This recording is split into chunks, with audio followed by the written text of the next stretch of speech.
अगर आपको मेरे द्वारा की गई एक्सप्लेनेशन पसंद आए तो वीडियो को लाइक करना, चैनल सब्सक्राइब कर देना और ज़्यादा से ज़्यादा लोगों के साथ वीडियो शेयर कर देना।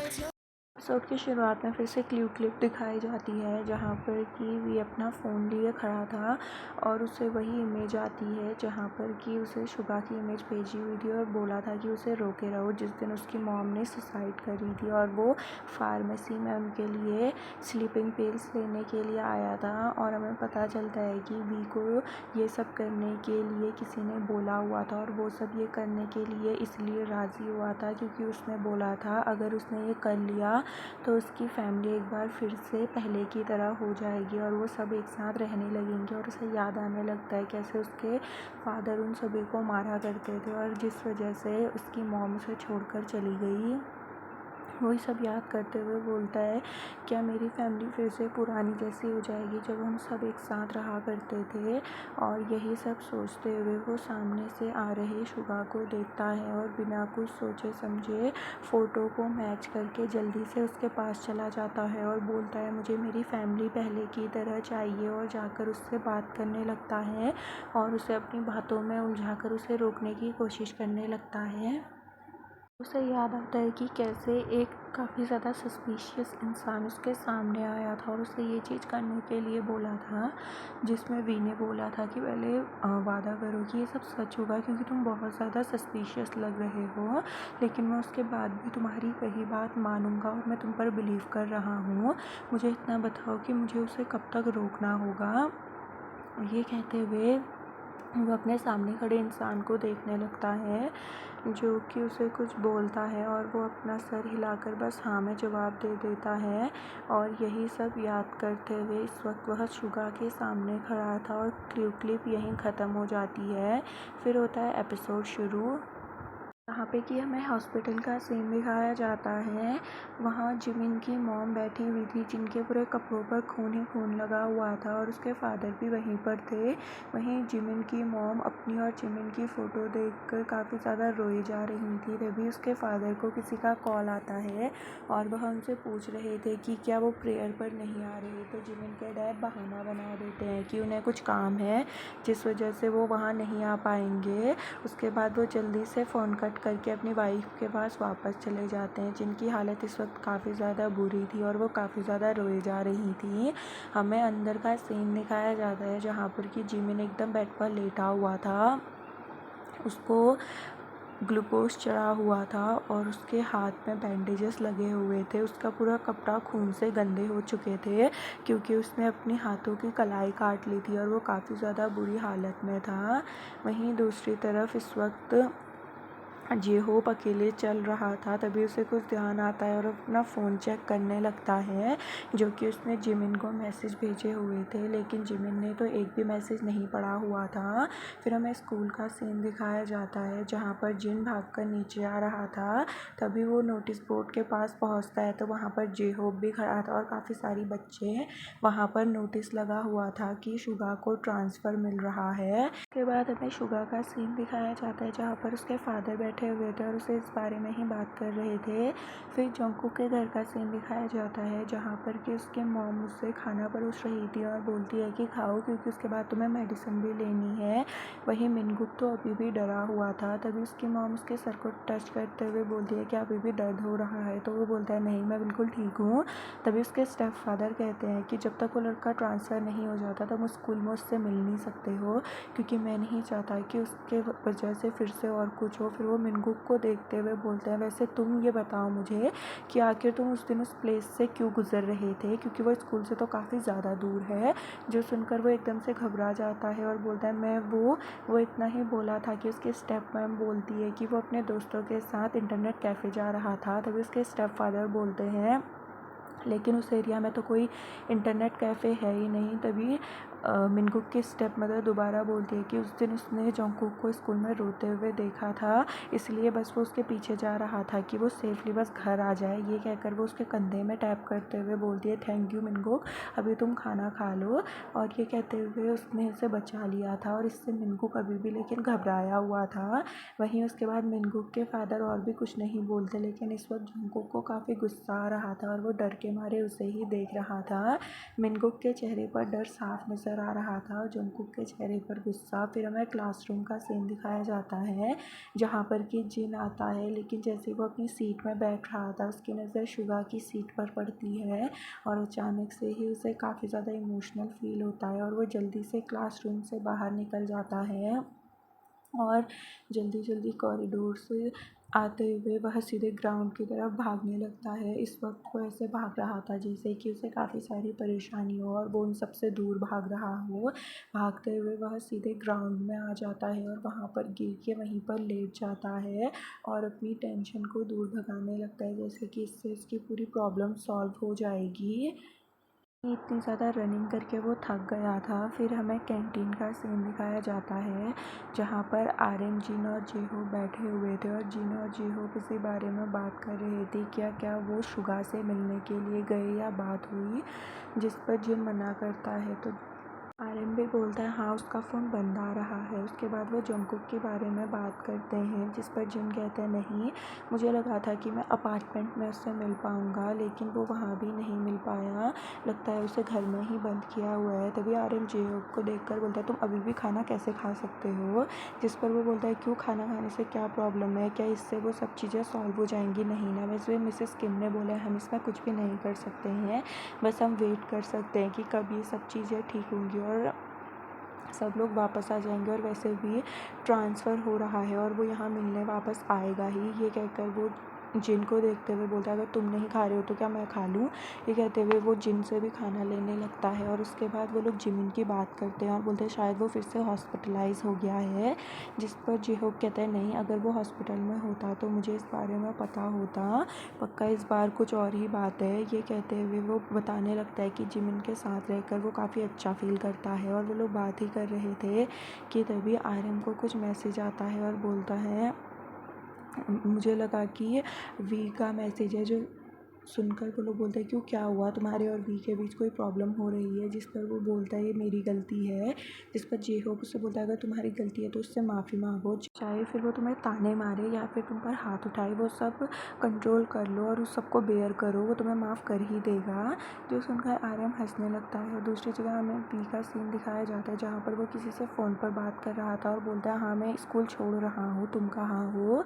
ये कहते हुए वो जा ही रहा था कि तभी उसकी नज़र जंगकुक पर पड़ती है, जो कि वहाँ पे अकेले बैठा हुआ था और वो जल्दी से दौड़कर उसके पास जाता है। उसे वहाँ पर देखकर जंगकुक भी उठ जाता है। तभी वो उसे अपनी तरफ घुमाते हुए बोलता है कि तुम स्कूल कब आए, तुमने मुझे बताया क्यों नहीं, और तुम्हारा सर कैसा है, तुम ठीक तो हो ना, और तुम कॉल क्यों नहीं पिक कर रहे थे। जिस पर वो कहता है कि मैं बिल्कुल ठीक हूँ। तभी भी बोलता है क्या सच में शुगा ने किया है। जैसे ही उसने इतना बोला कि जंगकुक उसकी तरफ देखने लगता है, लेकिन कोई जवाब नहीं देता। तभी वी कहता है मुझे बताओ क्या सच में शुगा ने तुम्हें हिट किया था, मुझे सच बताओ। लेकिन तभी वहाँ पर बाइक के हॉर्न की आवाज़ आ जाती है और वो बोलता है मैं बस आ रहा हूँ। ये कहकर वहाँ से जा रहा था। तभी जंगकुक बोलता है तुम्हारी क्लास का क्या, तुम कहाँ जा रहे हो। जिस पर वो बोलता है कि क्लास और घर सब मीनिंगलेस है और वैसे भी हम सब बर्बाद हो चुके हैं, इसका कोई मतलब है नहीं। ये कहते हुए वह स्कूल बंक मारकर दीवार कूद के वहाँ से दूसरी साइड चला जाता है। और जब वो वहाँ से जा ही रहा था तो वो अपना सर ऊपर करके जंगकुक को देखने लगता है, जो कि वहाँ ऊपर खड़ा होकर उसे ही देख रहा था, लेकिन वो इग्नोर कर देता है।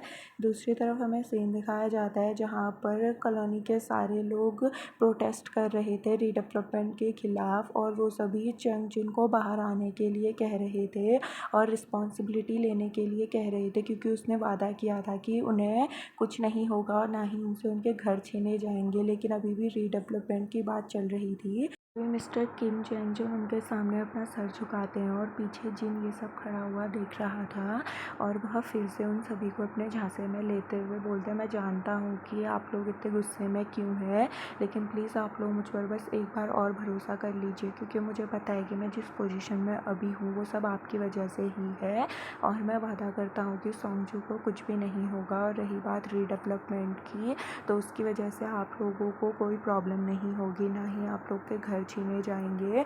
ऐसा कहते हुए वह 2-3 झूठे प्रॉमिस उन लोगों से और करते हैं और उन सभी को अपनी बातों में फंसाने लगते हैं।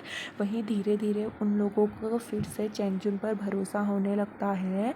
वहीं जिन ये सब देखकर काफ़ी ज़्यादा हैरान था और चेंगजुन बस उनसे एक चांस और मांग रहे थे। और जब उन्हें लगता है कि सब उनके झांसे में वापस आने लगे हैं, तो वो उन सभी का भरोसा जीतने के लिए अपने घुटनों के बल आ जाते हैं और अपना सर झुकाते हुए उन सभी को थैंक यू बोलते हैं।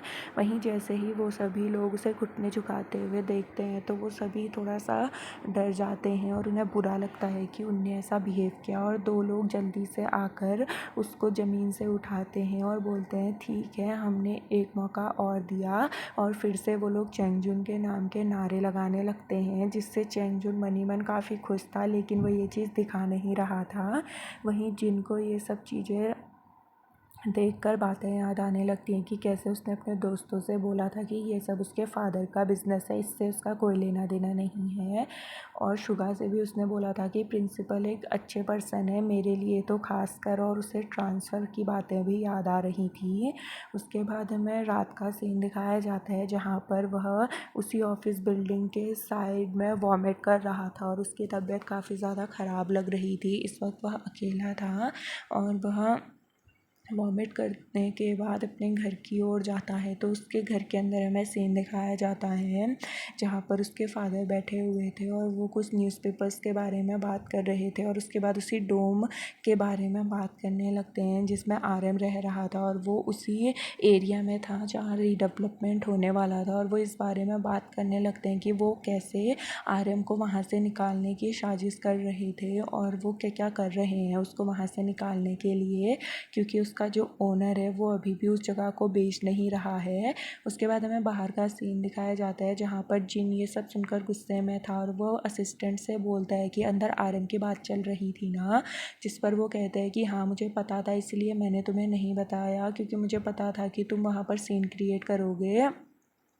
ये सब सुनने के बाद जिन उन पर गुस्सा करके वहाँ से जा रहा था और वह बोलते हैं कि तुम्हें क्या लगता है कि वो इन सब से बच पाएगा, ऐसा कुछ नहीं होने वाला, वो अभी भी एक बच्चा है, ये सब कुछ नहीं होने वाला। जो सुनकर जिन बोलता है कि मुझसे प्रॉमिस करो कि आरएम को कुछ भी नहीं होगा, जिस पर वो कहता है कि ठीक है मैं उसे देखूंगा और मैं उसे कुछ भी नहीं होने दूंगा, मुझ पर भरोसा करो। जो सुनकर जिन और कुछ नहीं बोलता। वहीं सुबह का सीन दिखाया जाता है जहाँ पर आरएम स्कूल की तरफ जा रहा था, लेकिन जब वो वहाँ से जा रहा था तभी कन्वीनियंस स्टोर के पास कुछ बाइक्स आकर रुकती हैं और उन बाइकों को वहाँ पर देखकर आरएम हैरान हो जाता है क्योंकि उसे उस बाइक में से व्यू उतरते हुए दिखता है और उसे वहाँ पर देखकर वो थोड़ा हैरान था, लेकिन फिर वह उसे ज़ोर से आवाज़ लगाता है जिसे सुनकर वो वहीं रुक जाता है और बाकी लोग अंदर चले जाते हैं। तभी आरएम उनसे बोलता है कि तुम मेरा कॉल क्यों नहीं उठा रहे थे। जो सुनकर वी उसे कोई जवाब नहीं दे रहा था और वो बोलते, मैंने सुना कि आजकल तुम स्कूल बंक कर रहे हो और इन लोगों के साथ टाइम वेस्ट कर रहे हो। और उसके बाद वह उससे माफ़ी भी मांगता है कि उस रात जो कुछ भी हुआ, उसने जो भी गुस्सा उस पर निकाला, वो बस थोड़ा परेशान था। जिस पर भी कहता है कि ये सब मैटर नहीं करता है और मुझे इससे अब ज़्यादा कोई फ़र्क भी नहीं पड़ता है। जिस पर वो कहता है कि उस दिन बस मुझे उसने इतना ही बोला था कि वी उसे रोक देता है और बोलता है कि तुमने अपनी तरफ की स्टोरी बताई, बात ख़त्म। तुम्हें सुनने के बाद शायद ये सब चीज़ें मुझे समझ आ गया और मैं इसमें कुछ ज़्यादा इम्पोर्टेंट रोल भी नहीं था, मेरी वजह से सब सिर्फ प्रॉब्लम हो रही थी। तभी आरएम उससे दोबारा माफ़ी मांगता है और बोलता है कि मुझे तुम्हारी माफ़ी नहीं चाहिए, तुम्हें क्या लगता है मुझे इन सब से अब कोई भी फ़र्क नहीं पड़ता और मैं इस चीज़ में काफ़ी ऑनेस्ट हूँ। ये कह के वो वहाँ से जा रहा था तभी आरएम उसे रोकता है और बोलता है कि आके तुम इन लोगों के साथ क्यों घूम रहे हो। जिस पर वो कहता है कि तुम्हारे कहने का मतलब क्या है, वो कैसे लोग हैं, तुम ये बताओ कि हम कैसे हैं। हम जहाँ भी मस्ती करने जाते हैं हमारे साथ क्या होता है, हम बीच में गए तो हमें इन्वेस्टिगेशन के लिए सीधा पुलिस स्टेशन ले गए, बताओ मुझे हम आखिर ऐसा कर क्या रहे थे, हम तो सिर्फ मस्ती कर रहे थे ना। जो सुनकर आनंद बोलता है ठीक है, लेकिन लगता है कि तुम अब नहीं सुनने वाले, तुम भी सच में अब डेगॉन की तरह होते जा रहे हो। जिस पर वो बोलता है कि तुम्हारे कहने का मतलब क्या है, और ये कहकर वो गुस्से से चिल्लाता है। वहीं आर्यन के गुस्से वाली आवाज़ सुनकर पीछे से वो लोग हॉर्न बजाते हैं और वी कहता है कि तुम यहाँ से जाओ, वो तुम्हें पसंद नहीं कर रहे हैं। और वापस उनके साथ बाइक में बैठकर आर्यन के किसी भी सवाल का बिना जवाब दिए वो वहाँ से चला जाता है, जिससे आर्यन एक गहरी सांस लेता है। फिर उन लोगों को बीच के पास दिखाया जाता है जहाँ पर वो सभी वहाँ पे अपनी बाइक्स रोकते हैं और वी जाकर बीच के साइड में खड़ा हो जाता है। तभी उसका वो दोस्त आता है, बोलता है वो हरामी। जैसे ही उसने इतना बोला, वो बोलता है हरामी, वो तुमसे बड़ा है, थोड़ा तमीज़ से बात करो। जिस पर कहता है बट, लेकिन वो इसने फिर से हरामी बोलने की स्टार्टिंग की थी। वो घूर के देखता है और बोलता है मैंने उसे हिट रन करते हुए देखा था। जैसे ही उसने बोला कि हमें स्कूल का सीन दिखाया जाता है जहाँ पर जिन उससे बोल रहा था कि तुम्हें चोट कैसे लगी, तो आर्यन बताता है कुछ नहीं, वो कंटेनर के पास एक किसी की सस्पिशियस कार आई थी और मैं जब देखने गया तो बस उसने मुझ पर अटैक कर दिया। ये कार और किसी ने नहीं, मिस्टर किम चैंग जुन ने ही भेजी थी ताकि वो उस जगह को खाली कर दे। जिन ये सुनकर बोलता है कि क्या तुम इस जॉब को छोड़ नहीं सकते। तब आरएम कहता है मैं भी छोड़ना चाहता हूँ और मैंने बॉस से इस बारे में बात भी करी, तो उन्होंने बोला कि मैं इस मंथ के लास्ट तक इसे करूँ। जो सुनकर वो बोलता है तो काफ़ी लंबा टाइम है। जिस पर वो कहता है हाँ, इसलिए मैंने सोचा है कि मैं वहाँ अपना एक डमी जैसा बनाकर रख दूँगा, जिससे उन्हें लगेगा कि मैं वहीं रहता हूँ। वहीं जिन इस वक्त उसकी काफ़ी चिंता कर रहा था और वो बोलता है लेकिन ये बिल्कुल भी सेफ़ नहीं है, क्यों ना तुम मेरे घर आकर रहो। जिस पर आरएम कहता है कि अच्छा ठीक है, और वहाँ से फिर ओके कह के वो चला जाता है। वहीं जिन भी वहाँ से फिर चला जाता है। फिर हमें रात को कंटेनर का ही सीन दिखाया जाता है जहाँ पर आरएम वही कर रहा था जो उसने बोला था। उसने अपना जैसा एक डमी बनाकर वहाँ पर लेटा दिया था और उसे अच्छे से ब्लैंकेट उड़ा देता है। जैसे ही वह उसे ब्लैंकेट उड़ाकर वहाँ से दूर हटता ही है कि तभी उसका फ़ोन रिंग करने लगता है, जिसकी आवाज़ सुनकर वह अपना फ़ोन उठाता है तो उसमें और किसी का नहीं, जिन का कॉल आ रहा था। और वो उससे पूछता है कि तुम कहाँ हो, तो वो कहता है मैं तो अपने डोम में ही हूँ। तो वो बोलता है कि तुम मेरे घर आ रहे थे ना सोने के लिए। इसमें कहता है कि हाँ, लेकिन मैं अभी यहाँ पर डमी बना रहा हूँ ताकि मैं उन्हें यकीन दिला सकूँ कि मैं यहीं हूँ। जिस पर जिन कहता है हाँ, मैं बस तुम्हारी थोड़ी चिंता कर रहा था, तुम यहाँ आ जाओ सोने के लिए। जिस पर वो कहता है कि डोंट वरी, चिंता मत करो। फिर गुड नाइट कह के फ़ोन कट कर देता है। उसके बाद हमें क्लासरूम का सीन दिखाया जाता है जहाँ पर जे हो बैठा हुआ था और उसे पता चलता है कि उनका वो टीचर अब वहाँ से जा चुका है। ये और वो कोई नहीं, वही था जिसकी वजह से जिमिन को इतना ट्रॉमा हुआ था। और जिमिन से बात करने के बाद वह वहाँ से टीचिंग क्लासेस छोड़कर जा चुके थे। तभी आर्यन बोलते कि वो क्यों गए, तो वो बोलते आई एम सॉरी, मैं नहीं बता सकती, ये पर्सनल है। फिर हमें रात का सीन दिखाया जाता है जब वो घर को जा रहा था। तभी वह अपने फ़ोन से जिमिन को मैसेज करता है और जब वो मैसेज कर रहा था तभी उसे वहाँ पर रेडियो में चल रही न्यूज़ सुनाई देती है, जो कि 9 साल पहले हुए इंसिडेंट के बारे में ही थी। जो कि बोल रहे थे कि मिस्टीरियस केस में एक सस्पेक्ट मिला है जिसमें एक छोटे बच्चे को किडनैप करके टॉर्चर किया गया था। और उसी में जो सस्पेक्ट था और उसका जो विक्टिम था, उसने आज इतने टाइम बाद एक स्टेटमेंट दिया है। और वो स्टेटमेंट ये है कि हाइड एंड सीक अब ख़त्म हो चुकी है। जिस मैसेज को पढ़कर पुलिस वाले इस केस को दोबारा से रीओपन कर रहे हैं और कल्प्रिट को पकड़ने की कोशिश कर रहे हैं। इस चीज़ को पूरे 9 साल हो चुके हैं, लेकिन अभी भी ये केस काफ़ी ज़्यादा मिस्टीरियस है। जैसे ही वो ये सुन रहा था तभी वह वहाँ पर खड़े सिक्योरिटी गार्ड उसे बंद करते हैं और बोलते तुम इस केस को कहाँ सुन रहे हो, घर जाओ। जो सुनकर जे हो हाँ में जवाब दे के वहाँ से चले जाता है। जब वो वहाँ से जा रहा था वो फिर से जिमिन को मैसेज कर रहा था। जैसे ही वो मैसेज करता है तो उसे नोटिफिकेशन अपने पीछे से आती है। जैसे वो पीछे मुड़ता है तो उसे वहाँ पर जिमिन की मॉम नज़र आती है, जिन्हें देखकर वो हैरान था। लेकिन फिर वो जल्दी से उनके पास जाता है और मुस्कुराते हुए अपना सर झुकाकर उन्हें हेलो बोलता है। तभी उसकी मॉम रोने लगती है और बोलती है इसका मतलब वो तुम हो जो लगातार मैसेज करते जा रहे हो उसे। जैसे ही उन्होंने ये कहा था तो जी होप थोड़ा हैरान था, लेकिन जिमिन की मॉम रोने लगती है और उसका हाथ पकड़ते हुए कहती है हमारा जिमिन, मैं उसका क्या करूं। उसके बाद हमें अगले दिन सुबह का सीन दिखाया जाता है जहाँ पर जे होप अकेले कहीं जा रहा था। तभी हम देखते हैं कि वो तो एक कैफ़े में आ रहा था और जैसे ही वो उस कैफ़े का दरवाज़ा खोलकर अंदर जाता है तो उसे सामने की टेबल पर जिमिन बैठा हुआ नज़र आता है, जो कि किसी लड़की के साथ बैठा हुआ था। और उसे देखकर जिमिन खुश हो जाता है और हाथ हिलाकर उसे हेलो बोलता है। फिर हमें सीन दिखाया जाता है जहाँ पर वो दोनों बैठे हुए थे और जिमिन कोक पी रहा था और वहीं जेहोप अभी भी सैड लग रहा था और वो जिमिन के हाथों को ही देख रहा था।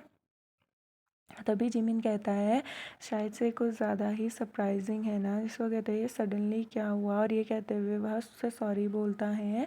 तभी जेहोप कहता है, तुम्हारी कलाई, ये क्या था, तुमने ये क्यों किया और ये क्या किया। ये कहते हुए वह उसे देख रहा था और बोलता है, क्या तुम थक चुके हो जो तुम खुद को मार रहे थे। जिस पर वो कहता है, नहीं ऐसा नहीं है, लेकिन मुझे जीना था इसलिए मैंने ये किया, मुझे सरवाइव करना था। जिस पर वो कहता है कि क्या मतलब, ऐसा क्या था। वहीं जेहोब के चेहरे पर हैरानी साफ नज़र आ रही थी।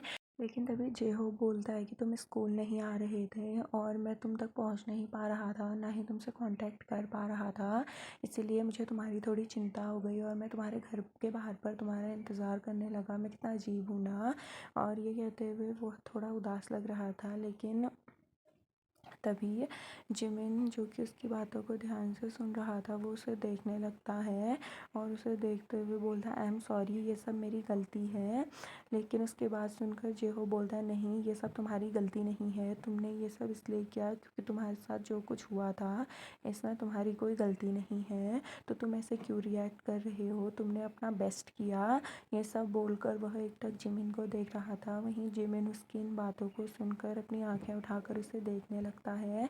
तभी जेहोब कहता है, तुम मुझ पर भरोसा करते हो ना। तो जिमिन अपना सर हाँ में हिलाता है और बोलता है, तो इसका मतलब तुम्हारे साथ चाहे जो कुछ भी हो तुम मुझसे वो शेयर कर सकते हो, मैं कभी तुम्हें कुछ भी नहीं बोलूँगा। जो सुनकर जिमिन हल्के से अपना सर हिलाता है और जेहोब उसे देखने लगता है। तभी जिमिन हिम्मत कर कर अपनी बातों को बताना शुरू करता है और अपना बुरा पास्ट भी उसके सामने रख देता है और बोलता है, वो पिकनिक का दिन था और वो लेकिन बेस्ट डे नहीं था क्योंकि उस दिन मौसम बहुत ज़्यादा क्लाउडी था और काफ़ी ख़राब सा मौसम हुआ था और मैं फ़र्स्ट टाइम किसी पिकनिक में गया था, इसलिए मैं काफ़ी ज़्यादा एक्साइटेड था। और जब हम सभी लोग वहाँ से जा रहे थे तो मेरी नज़र एक बटरफ्लाई में पड़ी और मैं उस बटरफ्लाई के पीछे इतना दूर चले गया कि मैं अपने टीचर्स और क्लास के सभी बच्चों से दूर हो गया। और जब मुझे इस बात का पता चला तो काफ़ी देर हो चुकी थी और अब मैं उन्हें ढूंढने की कोशिश करने लगा, लेकिन मुझे वो कहीं भी नहीं मिले। उस टाइम पे मैं सिर्फ एक बच्चा था जो कि एलिमेंट्री स्कूल में था और मैं काफ़ी घबरा गया था, इसलिए मैं पूरे जंगल में उन्हें ढूंढने लगा। और उस टाइम पे बादल भी बहुत ज़्यादा आने लगे थे और मौसम और भी ज़्यादा ख़राब होने लगा था। और उस टाइम पे मैं इतना ज़्यादा डर गया था कि मैं यहाँ वहाँ भागने लगा। तभी अचानक से बारिश शुरू हो गई और बारिश से बचने के लिए मुझे कुछ ढूंढना था और मैं भागते भागते जंगल के अंदर चला गया, जहाँ मुझे एक शेल्टर दिखा और अंधेरा काफ़ी हो रहा था, इसलिए मैं बिना कुछ सोचे समझे उस बिल्डिंग के पास चला गया क्योंकि वहाँ पर काफ़ी ज़्यादा बारिश हो रही थी और मुझे छुपने के लिए जगह तो चाहिए थी।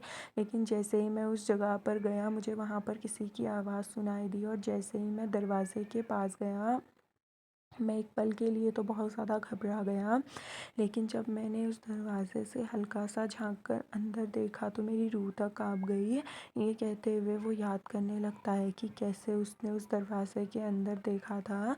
ये सब कहते हुए इस वक्त जिमिन के चेहरे पर काफ़ी ज़्यादा डरावने एक्सप्रेशन थे और वो बोलता है, मैंने वहाँ इतनी ज़्यादा स्केरी चीज़ देखी कि मैं डर गया। वहाँ पर एक मॉन्स्टर था और उस मॉन्स्टर की वजह से ही ये था। और एक बच्चा पूरी तरीके से रो रहा था और उसे याद आने लगता है कि दरवाज़े के अंदर एक छोटा बच्चा था जिसे कि बुरी तरीके से बांधा हुआ था और उसकी बॉडी से खून आ रहा था और एक आदमी उसे टॉर्चर कर रहा था। वहीं ये सब देखकर जिमिन की हालत काफ़ी बुरी थी। वहीं उस बच्चे ने भी जिमिन को देख लिया था और वह उसे खुद की हेल्प करने के लिए बुलाता है। तभी उस अंकल ने भी उसे देख लिया था जिसकी आंखों में वही ब्लैक डॉट था। वक़्त मैं इतना ज़्यादा डर गया था कि मेरी बॉडी तक मूव नहीं हो रही थी, लेकिन मैं फिर भी एक कोने पर छिप गया। वहीं वह मॉन्स्टर खिड़की का दरवाज़ा खोलकर धीरे-धीरे मेरे करीब बढ़ने लगा और उसके बाद से ही ये सब शुरू हो गया और उस दिन से ही ये हाइड एंड सीक का खेल खेलने लगे।